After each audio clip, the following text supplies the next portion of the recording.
Hi guys, welcome back to our channel. ఈ రోజు నేను మీకోసం చూపించబోయే రెసిపీ డబుల్ కా మీఠా. ఇది చాలా తక్కువ ఇంగ్రీడియంట్స్ తోటి చాలా త్వరగా ప్రిపేర్ చేసుకోవచ్చు. దీనికి కావాల్సిన ఇంగ్రీడియంట్స్ ఏంటో చూసేద్దాం.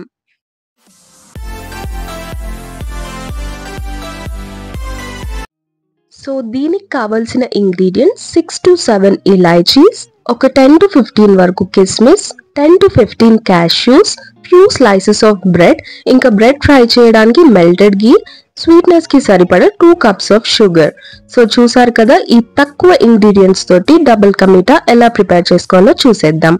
ముందుగా మనం స్టవ్ ఆన్ చేసుకొని ఒక వెజిల్ లో 2 glasses ఆఫ్ వాటర్ ని యాడ్ చేసుకోవాలి.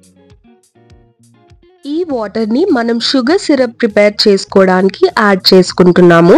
ఇందులోనే మనం 6 to 7 ఇలాచీస్ ఇంకా 2 cups ఆఫ్ షుగర్ ని యాడ్ చేసుకోవాలి.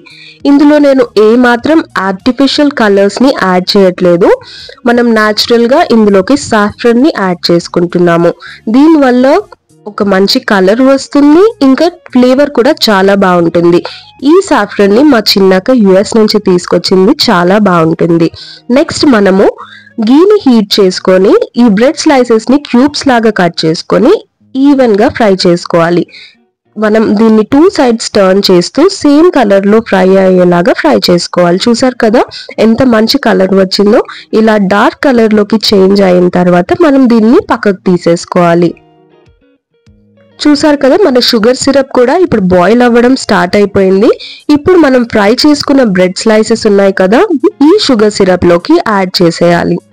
మనం ఎప్పుడైనా బ్రెడ్ ని ఫ్రై చేసినప్పుడు అది హార్డ్ గా ఉంటుంది కదా, ఇలా షుగర్ సిరప్ లో వేసుకున్నాక అవి సాఫ్ట్ గా చేంజ్ అవుతుంది. ఈ షుగర్ సిరప్ అంతా ఆ బ్రెడ్ స్లైసెస్ ఇలా పీల్ చేసుకొని సాఫ్ట్ గా అయ్యేంత వరకు మనం బాయిల్ చేసుకోవాలి.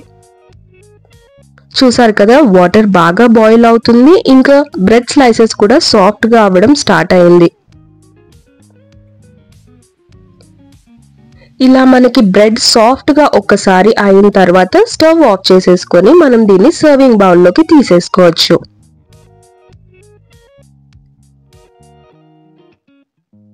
ఇందాక మనం బ్రెడ్ స్లైసెస్ ఫ్రై చేసుకున్న గీ ఉంది కదా, అందులోనే మనం డ్రై ఫ్రూట్స్ ని ఫ్రై చేసుకోవాలి. నేను ఇక్కడ కిస్మిస్ ఇంకా క్యాష్యూ ని తీసుకుంటున్నాను.